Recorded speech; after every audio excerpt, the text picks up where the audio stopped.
I love all the keynote speakers. I love everyone who traveled in. But to be honest, this next hour of time is what I have been very excited about for the past year and a half. Ever since we began this program, the Master of Arts in Catholic Women and Gender Studies, with 4 accompanying graduate certificates, I have just been waiting for our first students to graduate the program. And so this is the final capstone presentation for the very first 2 graduates of our program. So I'm thrilled. I've been so excited about this. We're going to have Holly go first. The format is, this is a capstone presentation. This is her graded final project that you all get to be part of with her.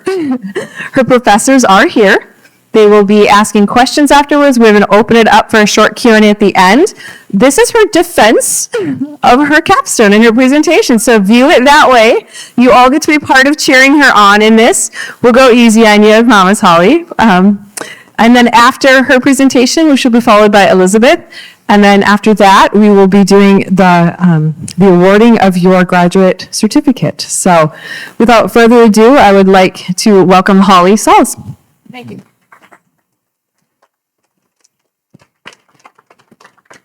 Thank you. Well, since there's no bio, I will create one myself on the spot. So my name is Holly Salls.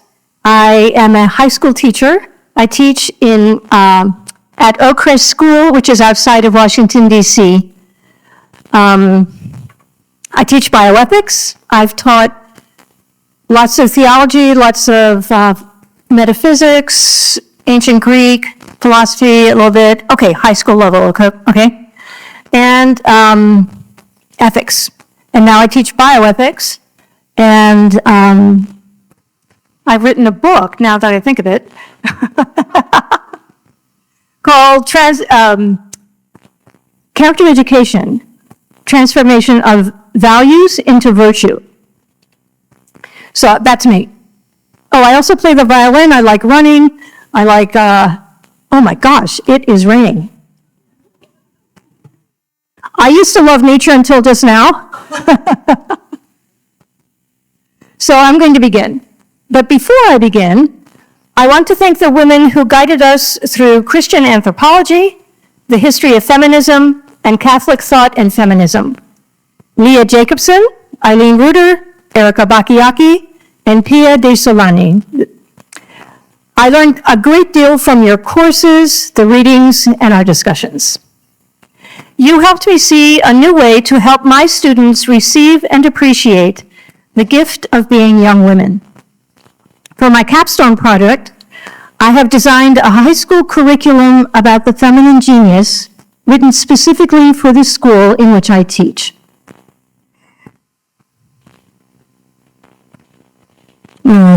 Okay. Sorry. My awareness of the need for this curriculum began several years ago while I was teaching bioethics.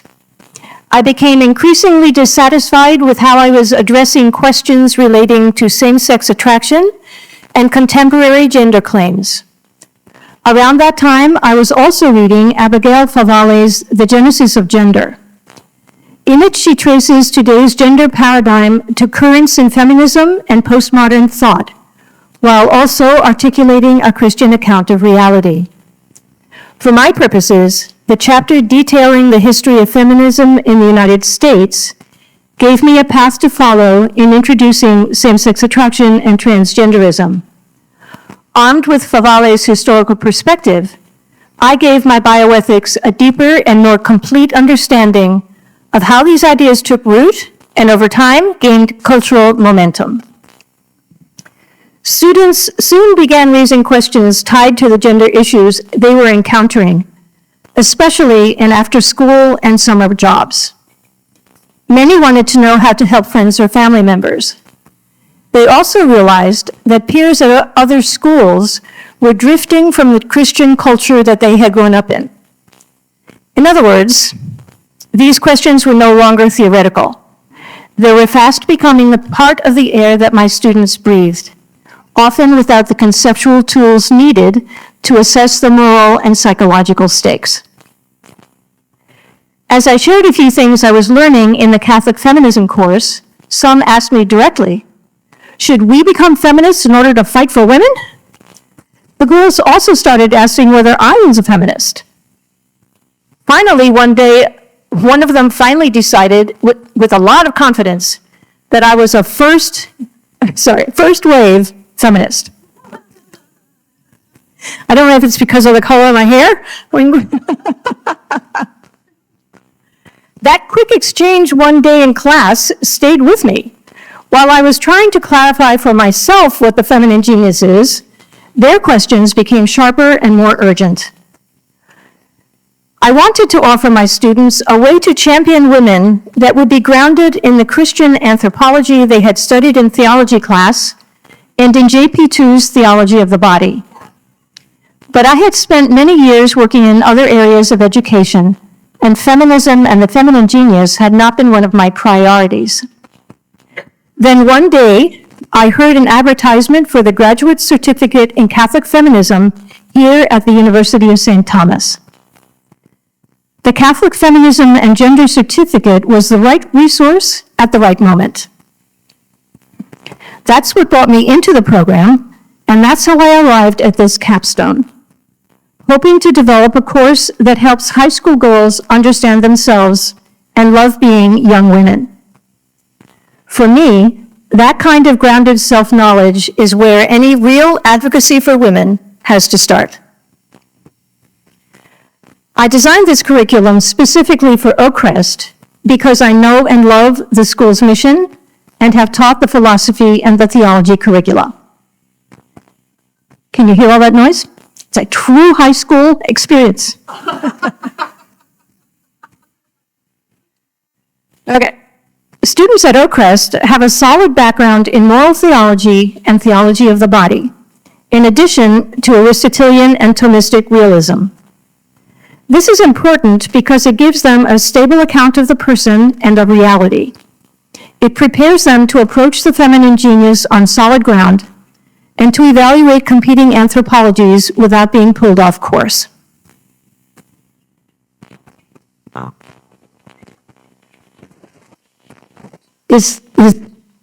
Okay, you're looking at the cover that I created and the title that I created.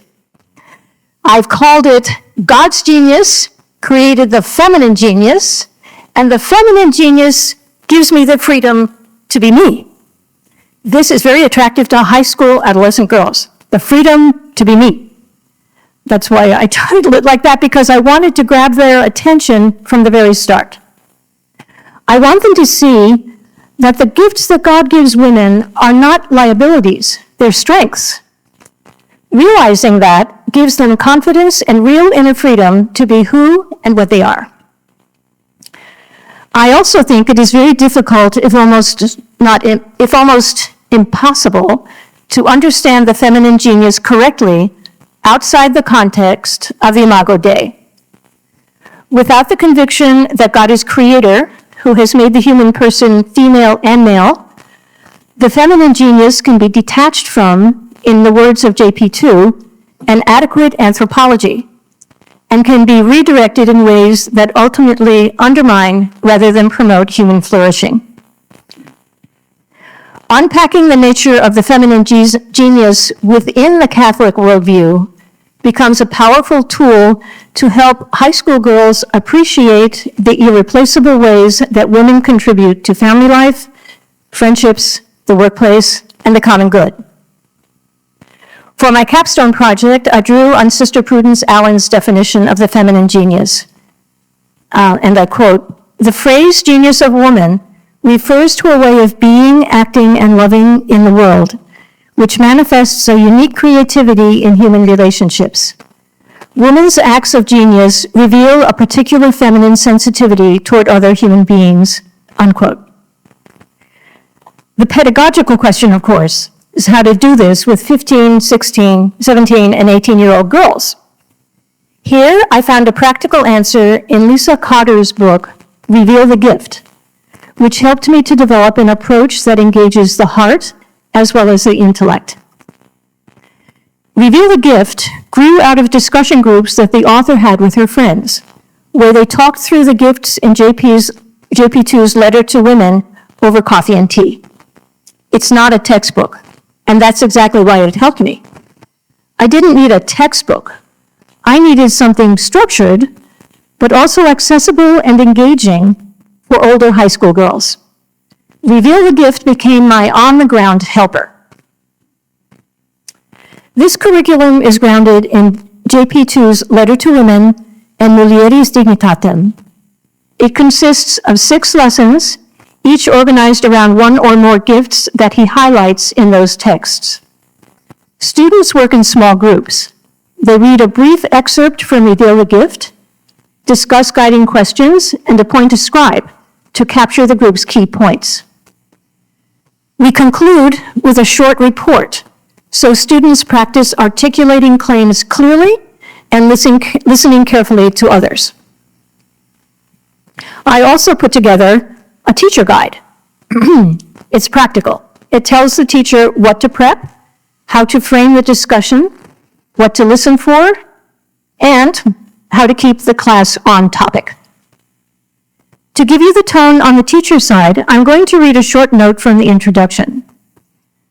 Quote, "When teaching about the feminine genius, our aim is to inspire students, awakening their understanding of complementarity, the meaningful differences between women and men, and the peace of being comfortable in their own femininity.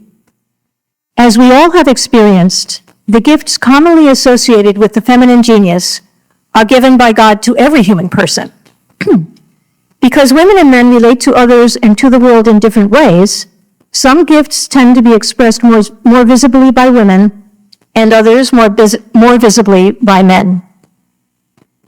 In our competitive culture, many girls feel pressure to win in terms set by comparison with men. A true appreciation of a woman's value, however, does not arise from outcompeting others, but from exercising her gifts with excellence and integrity. Finally, much depends on the teacher's own witness. Teach from a place of conviction and gratitude for the gifts that God has entrusted to you. Let your students see the beauty of the feminine genius firsthand through your life and example." Here's an excerpt from how the unit is introduced to students. Quote, "Welcome to our new unit, God's Genius, the Feminine Genius, the Freedom to be Me. A chance to look closely at the gifts God has given to women and how they can become a path to real freedom. Throughout this unit, we'll explore gifts like receptivity, generosity, sensitivity, motherhood, fidelity, and strength. Not as boxes to squeeze into, but as living possibilities that can take on a unique shape in each one of you. Our goal is simple: to help you discover what is already good in you, and to help you choose virtue so that those gifts can flourish in your friendships, families, studies, and your future work. We'll learn from Scripture, from great thinkers like JP2 and Pope Benedict XVI, and from the lived witness of women, ordinary and extraordinary, whose lives show that authentic femininity is courageous, intelligent, creative, and deeply joyful. You'll have space to reflect, discuss, and apply what you discover to your real life. Bring your questions, your hopes, and your honest experiences. So that's the tone I'm going for: intellectually grounded but personal, and connected to the questions they already are living with. Now I'd like to show you what one of these lessons looks like in practice so you can picture a real class period.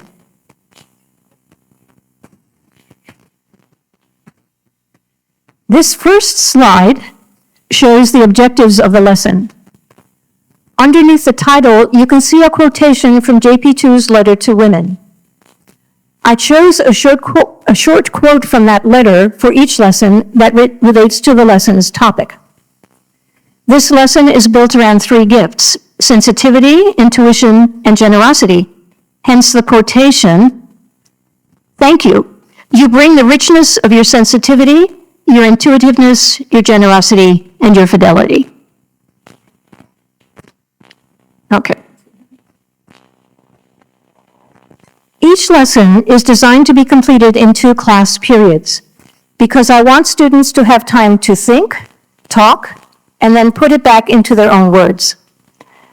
I'm convinced that at this age, the feminine genius is best taught through a discussion-based approach grounded in Christian anthropology and the thought of JP2. This second slide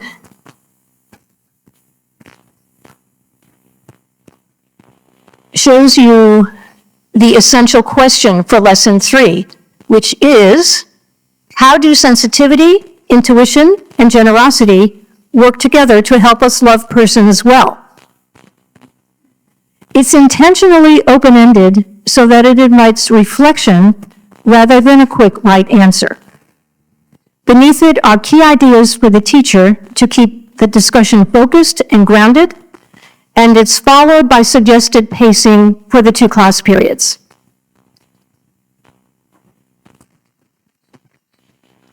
This third slide shows you the flow. As you can see on this slide, day 1 starts with a 3 to 5 minute introduction by the teacher. In this particular lesson, she is explaining to the class how the class is going to be run. Then the students move into their pre-assigned, important word, small discussion groups. They read the excerpt and go straight into the guiding questions for each gift provided in the lesson plans. On day 2, each group shares 1 insight and 1 question. The teacher listens for patterns, especially where students may be carrying cultural assumptions without realizing it. And then she does a short whole class synthesis, connecting their language back to the text so that they practice grounding their claims. Finally, to finish the class, there's an exit ticket, which is a short assessment that gauges what students know after having learned. Homework stays consistent across lessons. A short reading from JP2 or an additional excerpt from Reveal a Gift, plus a brief journal entry using the same 3 prompts for every class. One of the journal prompts asks the girls to look around at the women in their lives and discover how the gifts of each lesson are lived out in reality. One of the goals of this Catholic feminism course is to encourage graduate students to take what they've learned here back into their local communities. I hope that God's genius, the feminine genius, the freedom to be me, is one small way of doing that. Going forward, because I got very excited about this, I hope to expand this work into a series of short courses that I'm going to call the Dignity Series. I envision 3 courses. The first, God's Genius, the Feminine Genius, is for sophomores in high school. Next, for juniors, we have the Twofold Genius, the complementarity of women and men, in which they will be introduced to the masculine genius. So if anyone out there is interested in the masculine genius, please write something. There's not much out there. And then for seniors, now that they are solidly grounded in what it means to be a woman, and they are excited and, very excited about being women, now's the time to be faithful and free, in which we will take the feminine genius and the question of feminism. I put off studying feminism until senior year in order to give them time to get grounded in what is really, really important.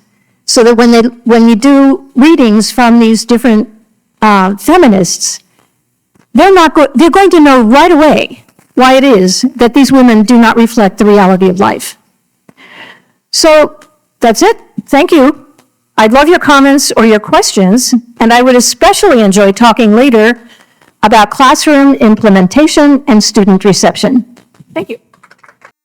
Okay, just real quick, again, Elizabeth, you can introduce yourself if you want, but Elizabeth is going to be telling us about a college syllabus teaching an introduction to Catholic Christian anthropology.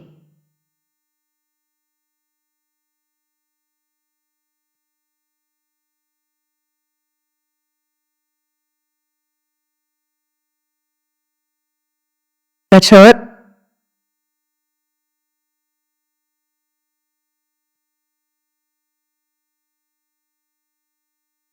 Thank you all so much for listening. Yeah, I'm super happy to be here. I really want to thank my professors and this program.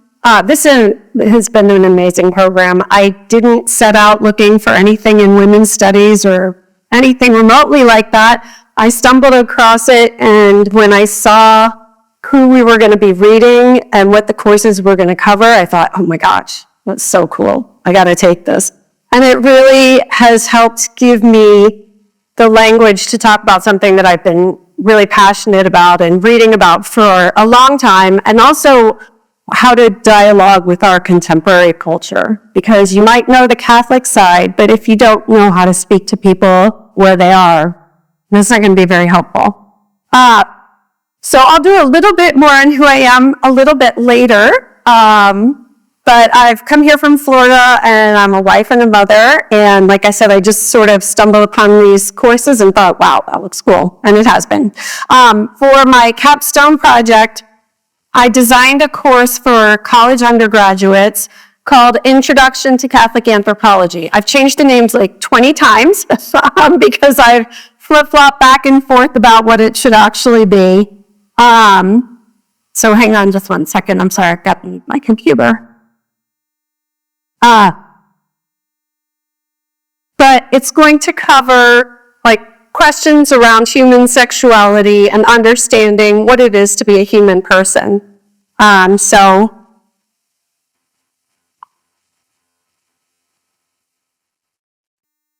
Okay, so just a little, mic closer, got it, thank you.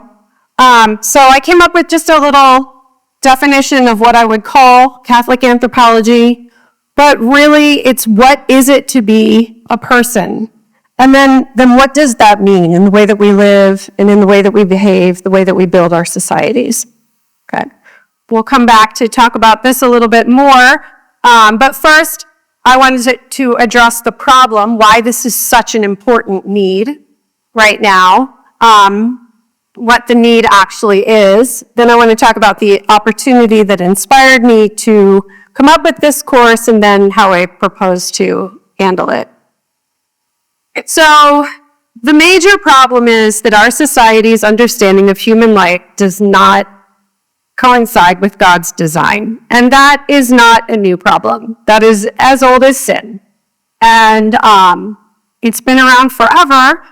The difference is, over the last couple hundred years, we have lost scaffolding that was built up by the church and by Western civilization that spread the ideas of the church, that gave us some basic, framework to operate in, where we had some common understanding of what a human person was. For complex reasons that our previous speakers talked a lot more about and know a lot more about, we've lost that. And at the heart of it, it's really that we've stopped believing in God. We've stopped believing in a personal God who created us out of love and who has a plan for us. And so with that, we've lost our understanding of what it is to be human. All right, I'm switching. Oops, wrong way.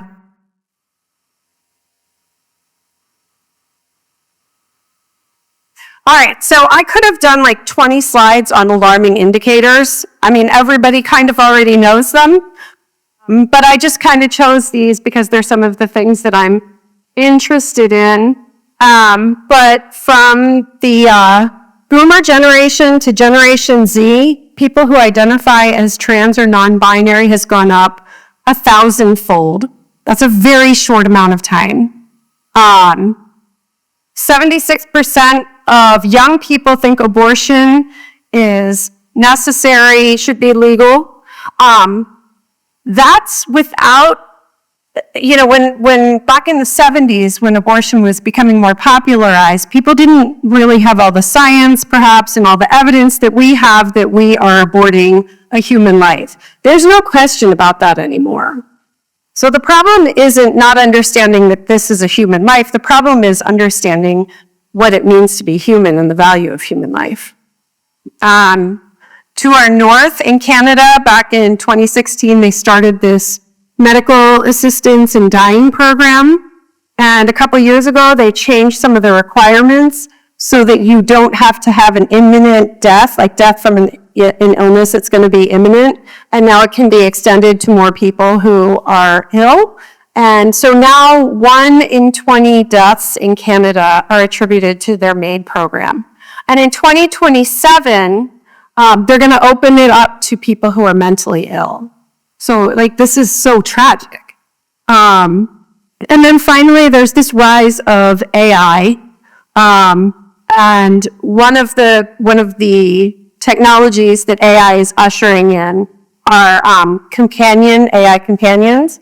I don't know if any of you guys have kids or if any of y'all are on Snapchat, but every Snapchat has its own companion AI that your kids are probably using. Now, not all AI use is bad, but 33% of kids are using AI for social companionship. And so the lines are getting blurred about how humans interact or what it even is to interact with a human being. And so that's kind of scary. And really, this is a massive cultural problem. As our Dr. Franks and Ms. Everstadt said, when you gut a society of their religious beliefs, you're gonna lose your culture. Because, as Richard John Newhouse said, religion is the root of culture. There's also a historian out of Utah that's written a lot about Christian marriage, and he calls culture embodied religion. And I really like this word. I'm sorry, I didn't skip that one. Okay.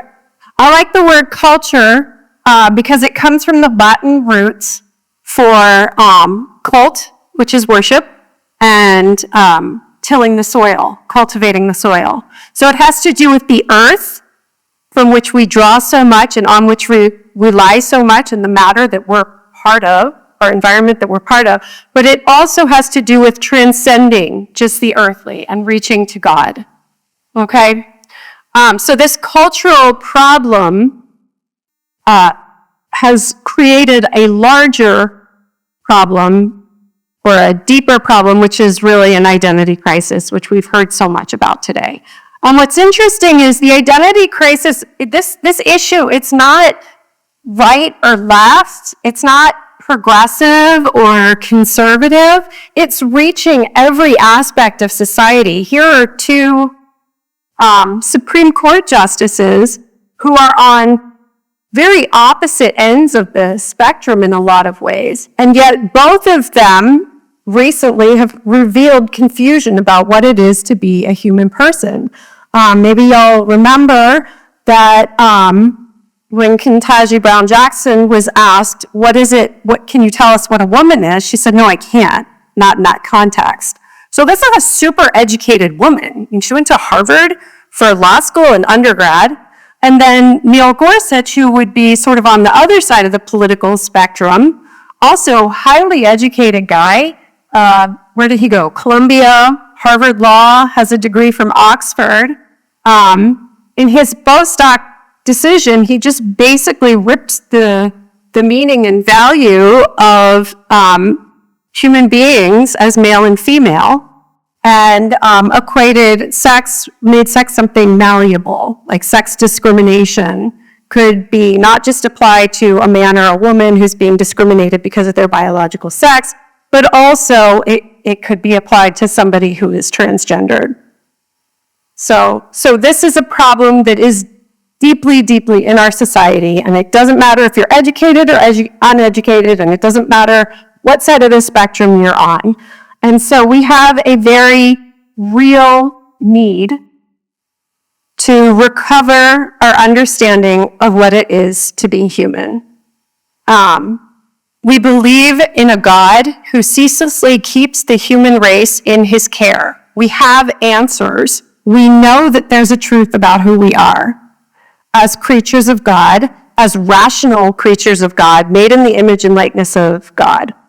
Okay, so we see that need is there for us to communicate this. And And ultimately, the solution is only found in Jesus Christ. The Vatican II documents have been really clear and frequently referred to that Christ reveals not just God, but he also reveals who we are. Gaudium et Spes 22, the truth is that only in the mystery of the incarnate word does the mystery of man take on light. Christ, the final Adam, by the revelation of the mystery of the Father and his love, fully reveals man to himself and makes his supreme calling clear. So the answer to who we are, what humanity is, who it is, who we are as persons, is ultimately found in Jesus Christ. Hang on, don't want to go there yet. Hang on. And so we can chip away at this from secular arguments, and we do, and we have to, and that's awesome. We really need to do that. But we also need to approach it head on with our excellent 2,000 years of Catholic theology. Now we'll go to the next slide. So also this is personal for me. I am a mother of 10 children and a grandmother. And I have 11 siblings and almost 50 nieces and nephews. And so lots and lots and lots of family. And I see these kids and the world they're growing up with and I'm so sad for them. I'm so sorry that we're handing on so much confusion. And I see the pain that it is causing so many young people to not know who they are. I have a rule anytime we go anywhere with my children that when we go somewhere, I always say in the car, when we go there, leave the place as good as or better than you found it. Well, I'm 50, and I am not leaving this place better than I found it. And I'm sorry, so I feel like a need to speak the truth, to help people, to bring them into the goodness. The Severset referenced, what we have is so beautiful. It's so winning. It's great. We should share it. But also this is personal because growing up like in the 90s and then becoming a young mom, I was very disillusioned and felt very torn on the one hand as a woman, thinking, oh, I have to do all these really great things and I have all these personal goals. And then I got pregnant and I was like, oh man, this stinks. Like, now I'm done. My life is over. And there's this pull lots of times in a lot, like on the one hand, this do whatever you want, it's all about you. And then on the other hand, like, oh no, your life is pulverized once you have children. And neither of those are true. So I think to have an authentic understanding of what it is to be a human person and also who is the female, what is a woman, is necessary. Okay, so how can we right this ship? There are some really cool, hopeful things out there. First of all, like over 19 million people, undergrads, registered last year in school. So a lot of people are being educated and in higher education. And they're spending a lot of money on it too. And they're graduating with degrees like, I was looking up some random degrees like how to cultivate cannabis and how to run an amusement park and, all kinds of stuff. So the least thing we can do is offer them, our 2,000 years of wisdom on the human person. I feel like that's, something that we can offer that is legitimate, considering all the other things that are being studied. Also, among young people, there is this resurgence in interest in spiritual matters and interest in the faith. In 2025 in the United States, we saw record numbers of people coming into the church, and they were young people. This group that studies trends in religions and religious practices, the Barna Group, recently did a study, and they found that Gen Z and millennials are more likely to be going to church than boomers are. So this is a unique time. This is an exciting time. Even in France, they had a bunch of conversions. So we have ripe territory here where we can offer undergrads something that will help them because they're feeling the pain of what we've caused. And so the church really saw this coming, right? Like John Paul II called for the springtime of evangelization, and I think a lot of us were like, well, yeah, but what? Like, how does that happen? And really, he was following in Paul VI's Vatican II's footsteps, where Vatican II, there was this general recognition, like, we don't know how to talk to modern people. We don't have the right language, and they don't know what the church is. And so Vatican II, a lot of the documents really talk about what the church is so that people can understand it.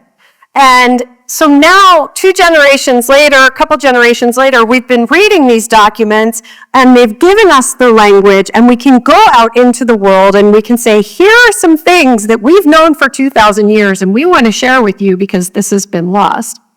And that's our mission. That's the call. Like, we all have this, as Catholics, we all have the job to continue the mission of Christ, to bring people to know the Father. And so this is a great opportunity to do this. And we're seeing this in a lot of Catholic schools. I mean, look at this wonderful program. Like, it's so vibrant. The UST, all the things that Nesty Center is doing, it's really exciting. But we can't have this just in our Catholic schools. Like, there are other schools will study lots of things. This school in particular, well, I'll get there, that I'm looking at, they offer a lot of different religion classes. There's no reason we can't bring our Catholic theology into other higher education places. And there will be some level of self-selecting of the people who take it. So anyway, I stumbled upon, as I was wrapping up some schoolwork, I stumbled upon a job opportunity that would work well in my area. They're redoing their humanities program, and they were asking for people to submit resumes, cover letters, and a syllabus of what they would teach. And they're looking for adjunct professors with only a master's, which is cool because that's all I got. And in a whole range of like writing, classics, philosophy, different languages, religion. And like I said, the religion department offers very diverse courses, and recent classes have included the Black Church, Chinese religion, empire, power, and culture, the Mongols, Islamic movements. As far as I can tell, they don't have a Catholic on their staff. It's a very small school, less than 1,000 people. And so, anyway, what would this course look like? So I've spent like the last couple months putting together. Sorry, yeah, okay, thank you. So I'm not going to be able to go through what the course would look like, which is really too bad because it's really cool. So basically what we would do is draw from scripture and from tradition. So one source of revelation, scripture and tradition, mostly Vatican II documents, a whole lot of John Paul II, and then use Catholic, or not Catholic culture, but art, music, literature from Western civilization that demonstrates the beauty of the Catholic anthropology. So for instance, hang on just a second. I've written up, there are 10 lessons, and I'm just gonna scroll super fast if I can find it. Did that show it? Yeah, okay. Oh, no.